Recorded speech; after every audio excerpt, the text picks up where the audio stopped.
안녕하십니까. 저는 ANL 스튜디오 건축사 사무소를 운영하고 있는 신민재 건축사입니다. 저는 2019년도에 얇디 얇은 집으로 서울시 건축상을 수상을 한 계기로 이번 서울건축 문화제에 틈새 건축이라는 주제로 여러분들께 이야기를 들려드리게 되었습니다. 우선 틈새 건축이라고 하는 개념을 먼저 설명을 드렸으면 합니다.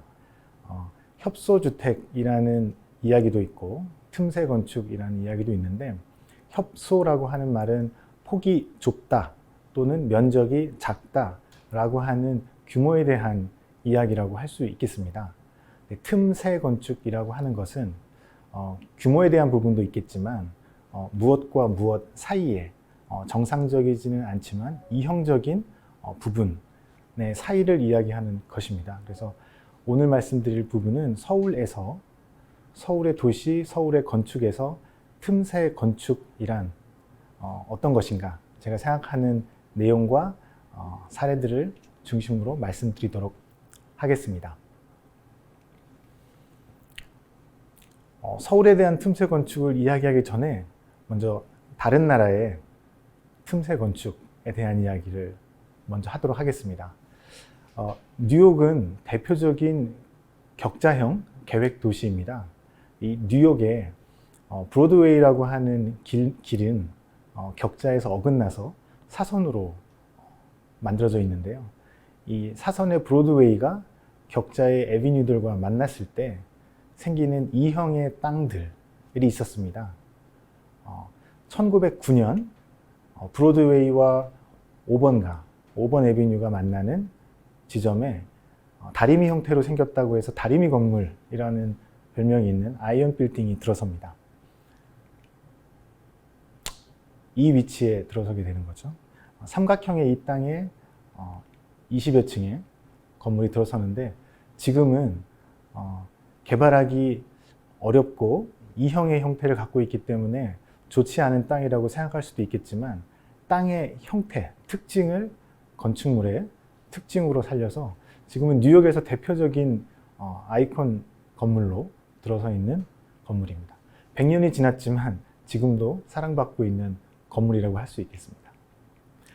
또 한 예는 브로드웨이가 7번 에비뉴하고 만나는 위치에 있는 건물입니다. 여러분들도 잘 아시겠지만 타임스퀘어가 있는 장소인데요. 이곳에 원 타임스퀘어라는 빌딩이 1904년에 지어집니다. 이 건물도 마찬가지로 아이언 빌딩과 같이 굉장히 세장하고 작은 삼각형 형태의 땅 위에 땅 모양의 특징을 살린 건축물이 들어섭니다. 처음에 들어섰을 때의 모습은 여러분들이 익숙하지 않을 수도 있겠지만 지금 타임스퀘어에서 볼 수 있는 이 건물이 당시에 지어졌던 원 타임스퀘어 건물입니다.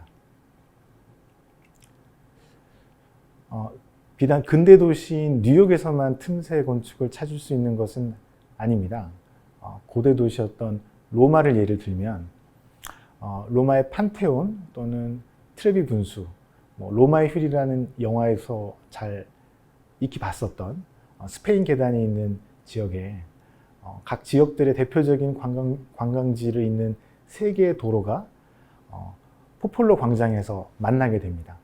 그 포폴로 광장과 만나는 세 개의 길의 꼭지점 위치에 두 개의 쌍둥이 성당이 있습니다. 이 성당은 성당을 위해 땅을 만든 것이 아니라 광장과 오벨리스크를 보여주기 위한 큰 광장과 도심을 잇는 세 개의 직선 도로를 만들면서 어쩔 수 없이 만들어진 좁고 삼각형의 필지인데, 이곳에 두 개의 쌍둥이 성당이 들어서게 됩니다.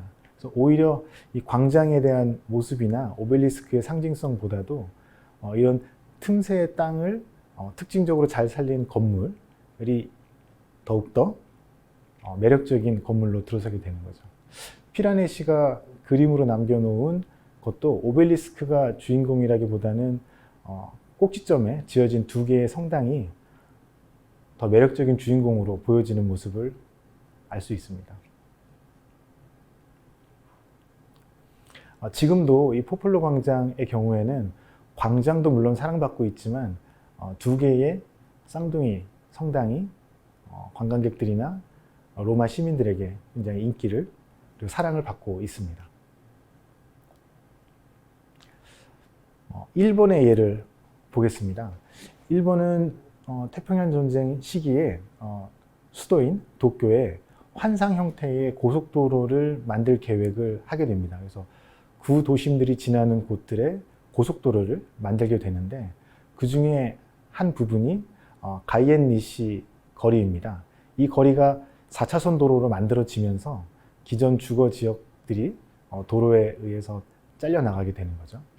이 가이엔니시 거리 한쪽 끝에 삼각형 필지가 있었습니다. 그래서 다른 사람들, 대부분의 사람들이 도로가 만들어지면서 짜투리 땅으로 남은 이 삼각형 땅은 건물을 짓거나 활용하기가 어렵겠다라는 의견들이 많았겠지만 타워 하우스라고 하는 1966년도에 지어진 단독주택이 이 필지에 들어서게 됩니다. 지금은 이 작은 타워하우스 주변으로 건물들이 들어섰지만 지어질 당시에는 좁은 땅의 특징을 살려서 건물의 형태도 만들어지고 5층의 방들을 쌓아서 테라스나 주차장, 휴식 공간, 침실 등이 들어선 건물로 만들어졌습니다. 지금은 주변에 굉장히 높은 빌딩들이 많이 생겨서 타워하우스가 예전처럼 잘 보이진 않지만 작은 땅에 지어져 있는 틈새 공간을 만들고 있고 주차장 부분은 개방이 돼 있어서 가이엔니시 거리에서 주택가 안쪽 골목을 통행할 수 있는 작은 통로로도 사용이 되고 있습니다. 서울의 틈새 건축에 대한 부분으로 돌아오겠습니다.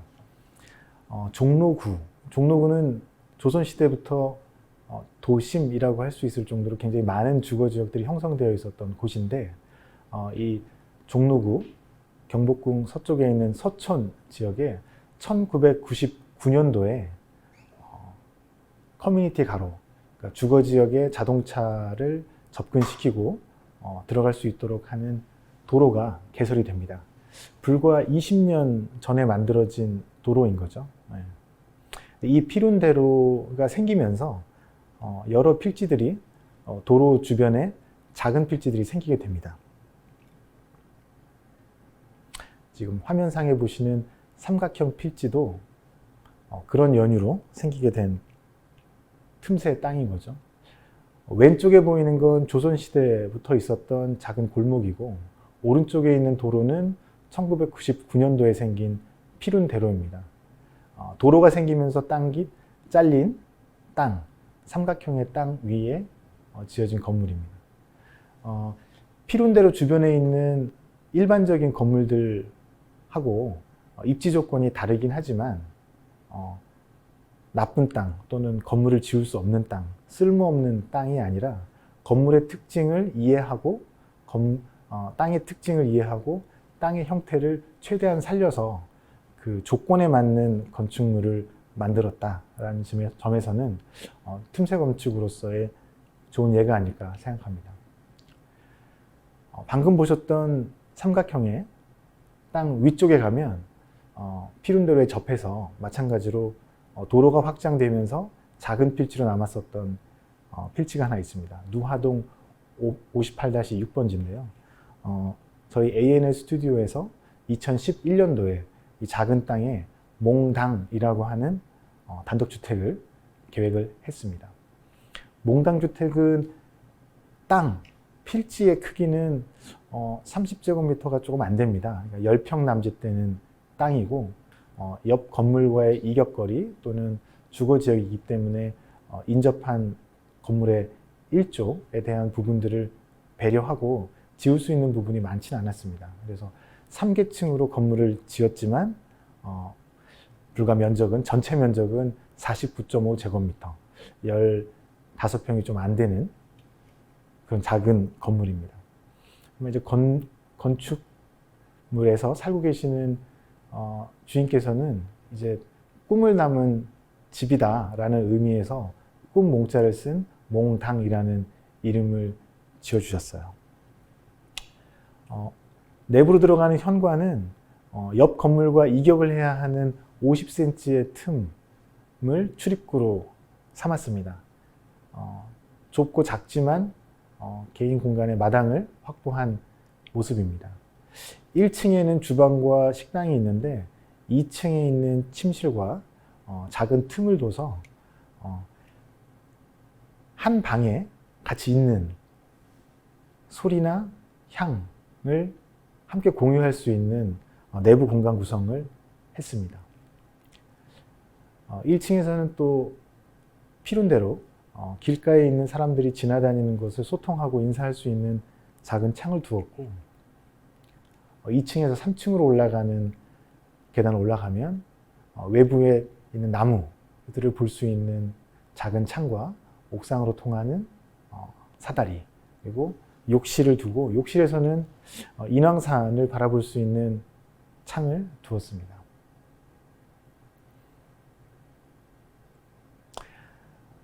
이 몽당주택의 의미라고 한다고 하면 이 서천 지역이 일반적인 필지보다는 작은 필지들로 구성되어 있는 땅들이 많이 있는 곳인데 거기에 피론데르와 같은 최근에 만들어진 큰 도로들에 생긴 작은 땅들이 굉장히 많았는데 이 땅들은 건물을 지을 수 없어, 땅으로서 쓸모가 없어, 가치가 없어 라는 분위기들이 팽배했었는데 몽당주택이 들어서고 나서 저렇게 작은 땅에도 저런 건물을 짓고 살거나 생활할 수 있구나 라는 저변이 확대가 되면서 이 이후에 한 지금 최근 10년간 서천 지역의 비슷한 규모의 작은 필지에도 건물들이 신축이 많이 되고 있는 상황입니다.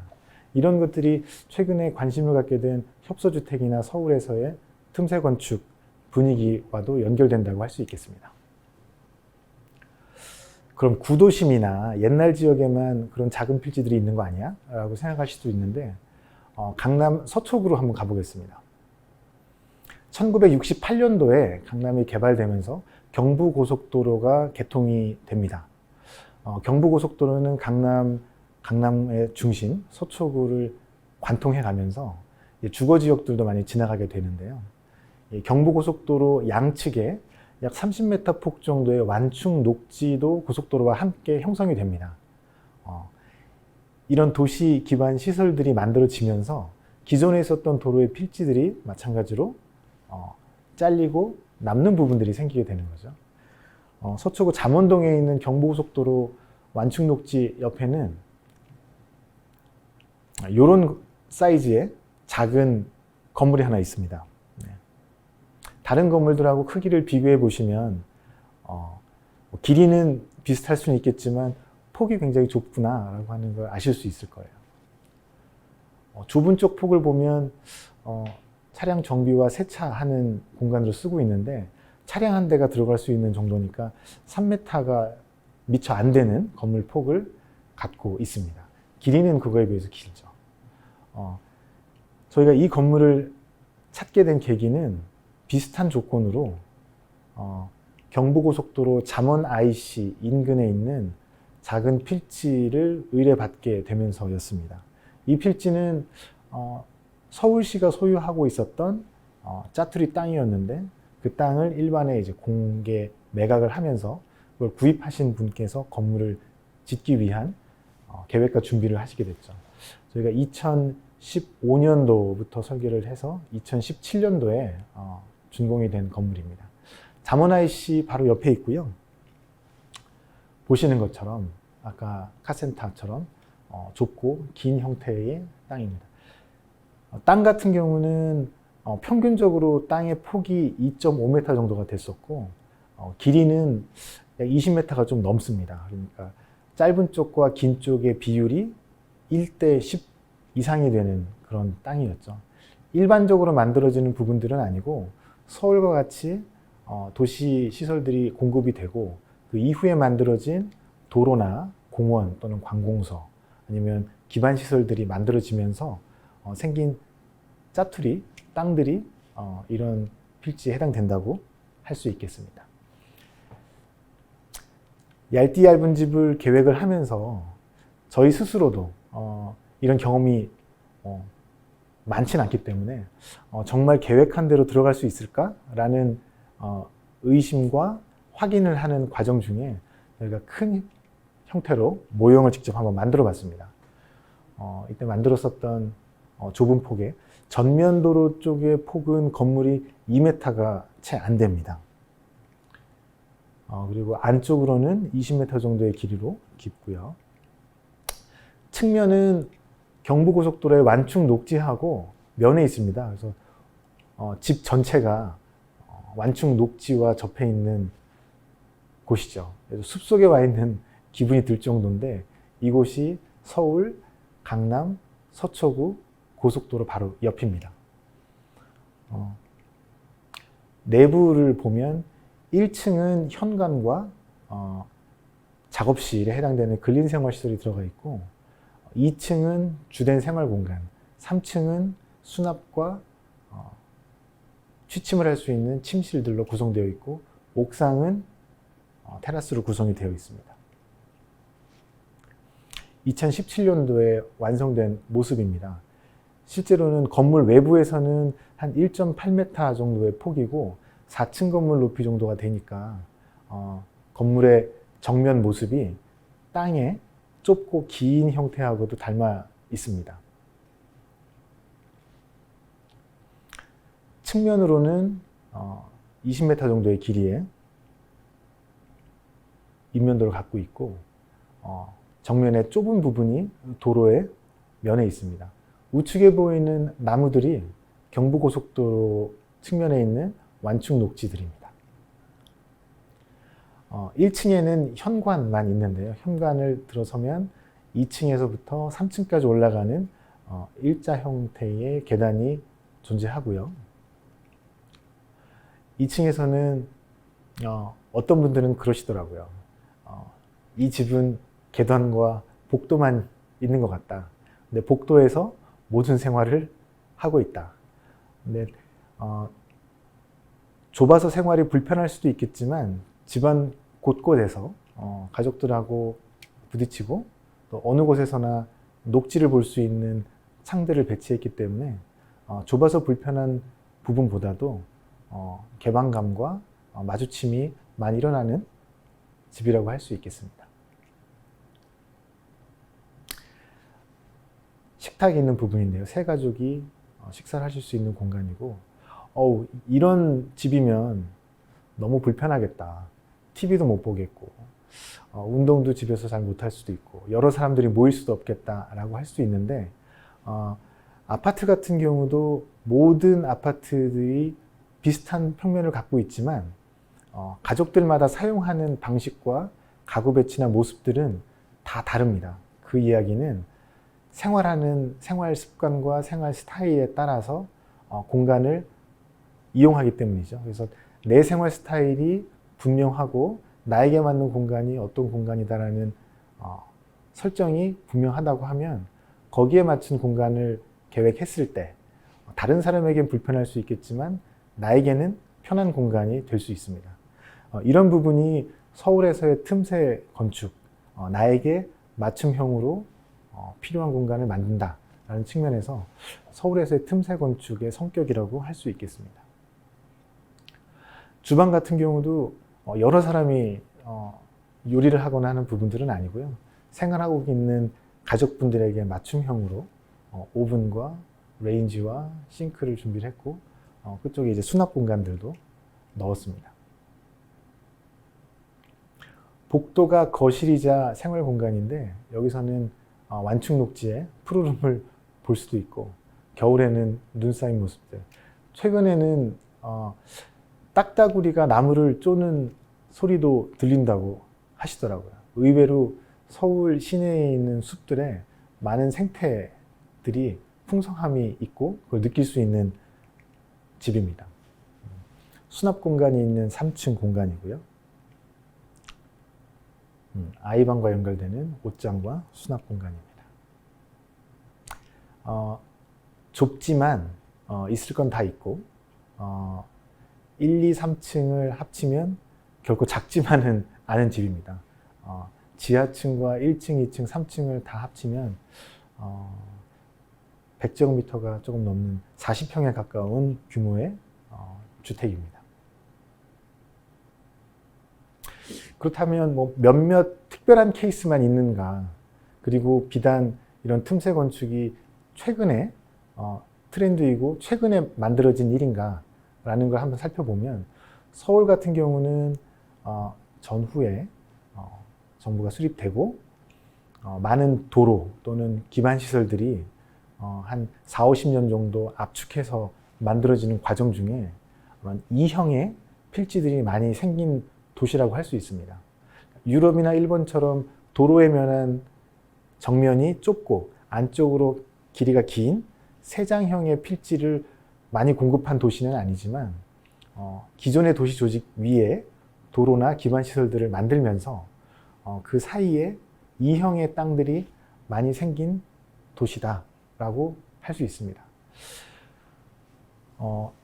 동호대교를 넘어서 남산 쪽으로 지나가는 동호로가 있습니다. 여기는 지하철역인 옥수역이 있는데요. 옥수역 출구에서 나오면 위치하는 건물입니다. 이 건물은 지금 40년 이상 된 건물인데, 그때 당시에 동호로가 생기고 남은 삼각형의 필지에 땅의 형태를 이해하고 특징에 맞게 세운 건물이라고 할 수 있겠습니다. 용산구 효창동에 가면 효창공원이 조성이 되면서 만들어진 효창원로가 있습니다. 이 건물의 이제 왼쪽은 기존 골목이고요. 오른쪽은 새로 만들어진 효창원로에 해당이 되는데, 그 사이에 있는 삼각형의 필지에 마찬가지로 대지 특성에 맞는 틈새 건축을 한 예라고 할 수 있겠습니다. 용산구 가롤동입니다. 두텁바위로는 용산구의 서울역 앞에 있는 큰 길에서 용산 도서관과 남산 쪽으로 가는 폭이 넓고 직선 형태의 새로운 도로가 생깁니다. 지금은 두텁바위로라고 하는 도로명이 생겼는데요. 이 건물의 왼쪽은 기존 골목이고 오른쪽은 새로 생긴 두텁바위로입니다. 그 이후에 이렇게 좁고 틈새에 지어진 건축물이 만들어진 것이죠. 종로입니다. 북촌, 삼청동이 있는 이제 북촌 쪽에 가면 그쪽도 하천이 있었던 부지를 덮어서 복개한 도로가 만들어지기도 하지만, 새로 폭이 넓은 도로들이 만들어집니다. 이 북촌로 같은 경우는 감사원으로 올라가는 길이어서 굉장히 넓고 직선형의 도로가 생기게 되는데, 왼쪽은 새로 생긴 북촌로이고 오른쪽은 기존에 있었던 골목들입니다. 이 사이에 기존 골목과 새로 생긴 도로 사이의 틈에 작은 삼각형 필지가 생기게 되는데, 이 건물은 건물이 잘린 것으로 저는 이제 보고 있습니다. 그래서 틈새에 만들어진 건물들도 있지만 틈새에 남아있는 건물들도 있다. 당주동입니다. 광화문 광장 옆쪽인데요. 당주동 쪽도 기존에 있는 하천을 덮은 곡선형의 골목과 새로 만든 세문안로 5길이 만나는 부분이 있습니다. 굉장히 좁은 틈새에 작지만 필요로 하는 공간을 땅의 형태에 맞게 지은 케이스라고 할 수 있겠습니다.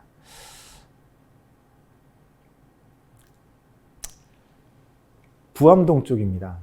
그 서울 시내에서 북쪽으로 평창동 쪽으로 넘어서 구기동으로 넘어가는 자하문로인데, 자하문로도 꾸준히 복개되고 확폭을 하고 새로 만들어지면서 자하문 터널이 생기고 북쪽으로 넘어가는 새로 생긴 도로가 굉장히 넓게 생겼습니다. 그 새로 생긴 도로와 기존 필지들 사이에 굉장히 좁은 틈새의 땅들이 만들어졌고, 거기에 이제 지어진 건물입니다. 이런 건물들이 서울에서 이야기할 수 있는 틈새 건축의 대표적인 예라고 할 수 있겠습니다. 율곡로는 아시다시피 일제강점기 때 생긴 도로인데요. 율곡로가 이어져서 동대문까지 지나가는데 이 율곡로가 지나가는 이화동도 기존에 있었던 도시 조직과 우측에 새로 생긴 율곡로가 만나는 부분들에 세장하고 이형적인 필지들이 만들어지게 됩니다. 그래서 일반적이고 보편적인 형태의 건물들도 있음에도 불구하고 이런 이형적인 필지의 틈새 공간에 그 특성에 맞는 건물들이 지어졌던 것입니다. 다시 용산구입니다. 용산구 청파로 15길. 이 길도 왼쪽이 새로 생긴 신작로이고요. 오른쪽은 기존 골목입니다. 이런 부분들의 틈새 땅들이 만들어지고 거기에 건물들이 들어선 모습입니다. 서울뿐만이 아닙니다. 찾아보시면 여러분들 주변에도 이런 도시의 틈에 생겨진 건물들이 많을 텐데 부산역 앞에 있는 초량동입니다. 이 초량동에도 왼쪽에는 기존 골목이고 오른쪽에는 새로 생긴 대용로 243번 길이 있는데 그 사이에 좁은 틈새 건축이 있는 것을 볼 수 있습니다. 여러분들 잘 아시는 숭례문입니다. 숭례문 앞에 있는 복례동 지역에 있는 건물인데요. 건물 왼쪽 멀리에 서울역이 보입니다. 왼쪽에 있는 길은 세종대로입니다. 광화문에서부터 이어져서 서울역까지 이어가는 세종대로인데 이 지역도 조선 후기부터 일제강점기를 지나서 대한민국 시절까지 도로가 새로 생기고 확폭이 되고 기존 필지들을 도로 쪽으로 편입한 형태인데 여기에 복례동 1가 104-1번지에 아까 처음 보여드렸던 뉴욕의 아이언 빌딩처럼 삼각형의 작은 필지가 있고 여기에 거의 10층 규모의 건물이 들어서 있습니다. 황학동입니다. 중구의 퇴계로도 산업화가 되면서 굉장히 도로 폭이 확대되고 직선화된 부분인데요. 이 퇴계로도 왼쪽에는 기존 황학동 지역에 있었던 기존 골목들 그리고 생활가로들이 있고 오른쪽에 이제 직선화되고 확폭이 된 퇴계로 그 사이에 황학동 2475번지에 있는 삼각형 형태의 틈새 건축입니다. 지금 이런 예전에 한 40-50년 사이에 벌어진 서울에서의 틈새의 땅들 그리고 틈새 땅에 지어졌었던 기존 건물들 뿐만 아니라 최근에도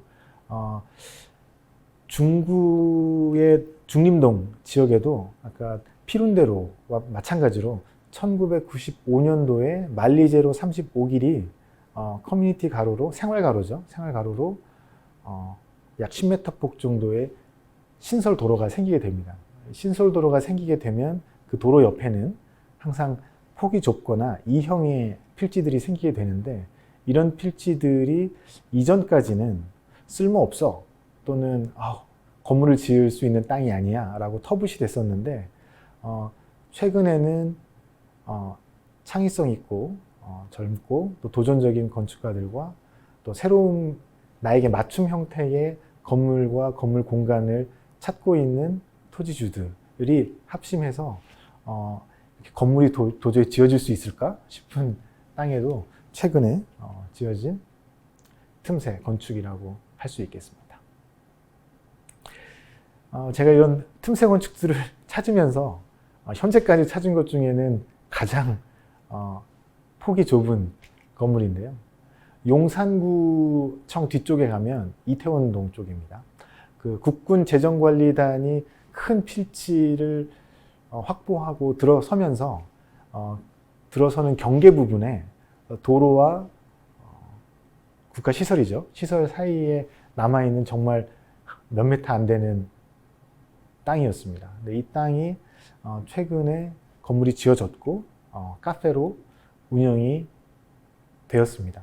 지금은 잠깐 휴점을 하고 있는 상태인 것 같은데 어쨌든 이전까지는 건물을 지을 수 없는 땅 또는 쓸모없는 땅, 버려진 땅이었던 서울의 틈새의 땅들이 앞으로는 그 땅의 형태와 특성에 맞는 개성을 갖는, 그러니까 단점이 아닌 특징이 되는 그런 건물들이 들어서고 있다. 이런 것들이 서울에서의 서울형 틈새 건축이다라고 할 수 있겠습니다. 마지막으로 소개하는 건물도 용산구청 옆에 있는 건물인데요. 이 건물도 최근에 이제 지어지면서 특징적인 건 건너편에 녹사평대로가 넓은 도로가 있고, 녹사평대로 건너편 버스 정류장에 앉아서 이 건물을 보고 있으면 워낙 폭이 좁고 E형의 건물이다 보니까 건물 안에 있는 공간에 창문과 창문을 통해서 버스를 기다리면서 건물을 통해 하늘을 볼 수 있는 그런 건물입니다. 물론 이제 그 생활 공간은 아니기 때문에 이제 거주는 하지 않고 안을 들여다볼 수는 있겠지만, 이런 위치와 땅의 형태와 입지 조건의 특징을 단점과 쓸모없음으로 보지 않고 이용할 수 있는 가치와 특징으로 보는 것들, 그걸 건축물로 잘 해석하고 계획하는 모습들, 이런 것들이 서울에서의 틈새 건축이라고 이야기할 수 있겠고, 앞으로도 지금까지는 관심이 없거나 버려지거나 가치가 인정되지 않았었던 이런 E형의 틈새 땅들이 지금 이 이야기를 듣고 계신 여러분들이나 다른 건축가분들을 통해서 그 가치를 발견하고 새로움을 제시할 수 있는 서울의 틈새 건축으로 만들어지기를 기대합니다. 저도 노력하겠습니다. 경청해 주셔서 감사합니다. 고맙습니다.